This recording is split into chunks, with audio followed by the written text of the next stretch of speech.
Hello সবাইকে, আজকে তোমাদের সাথে শেয়ার করছি আলুর একটা একদম ইউনিক নিরামিষ রেসিপি। আলু তিলের সম্ভার কিংবা তিল আলুও বলতে পারো। ভীষণই সহজ একটা রেসিপি, কোনো ঝই ঝামেলা নেই এটা বানানোর জন্য। প্রথমেই আমি প্যানে হাফ কাপ পরিমাণে তিল খুব ভালো করে রোস্ট করে নিয়েছি। তিলে থাকে প্রচুর ক্যালসিয়াম, মেয়েদের জন্য তিল ভীষণই উপকারী, তাই রান্নাতে তিলের ব্যবহারটা একটু বাড়িয়ে দাও বন্ধুগণ। নিয়েছি এখন আমি কিছু সেদ্ধ আলু, খোসা ছাড়িয়ে ছোট ছোট টুকরো করে কেটে রেখেছি।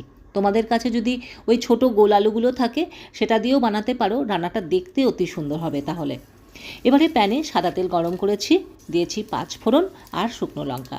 একটু ভেজে নিয়েছি ফোড়নটা, তারপরে সেদ্ধ আলুগুলো দিয়ে বেশ কিছুক্ষণ নেড়েচেড়ে নিয়েছি। দিয়েছি স্বাদ মতন লবণ আর একটু কাঁচা লঙ্কা, আবারও একটু নেড়েচেড়ে নিয়েছি।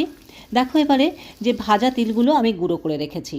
ভাজা তিল গুঁড়ো করার সময় না মিক্সিটা লাগাতার চালাবে না, তোমরা একটু মিক্সিটা বন্ধ করবে আবার চালাবে, নয়তো কী হবে তিল থেকে না তেল বেরিয়ে যাবে আর এটা পাউডার ফর্মে তিলটা আসবে না। মোটামুটি আলুটা ভাজা হয়ে গেছে, এবারে আমি গুঁড়ো করে রাখা তিল দিয়ে আবারও বেশ কিছুক্ষণ নেড়েচেড়ে নিয়েছি। নামানোর আগে আমি দিয়েছি হাফ চামচ পরিমাণে আমচুর পাউডার। আমচুরের বদলে তোমরা লেবুর রসও দিতে পারো, এতে দারুণ একটা চটপটা স্বাদ আসবে। তৈরি হয়ে গেছে দারুণ স্বাদের তিল আলুর সম্ভার। এটা ডাল, ভাত, রুটি, পরোটা সবার সঙ্গে খুবই ভালো লাগে। একবার অবশ্যই বানিয়ে দেখো। চলো টাটা।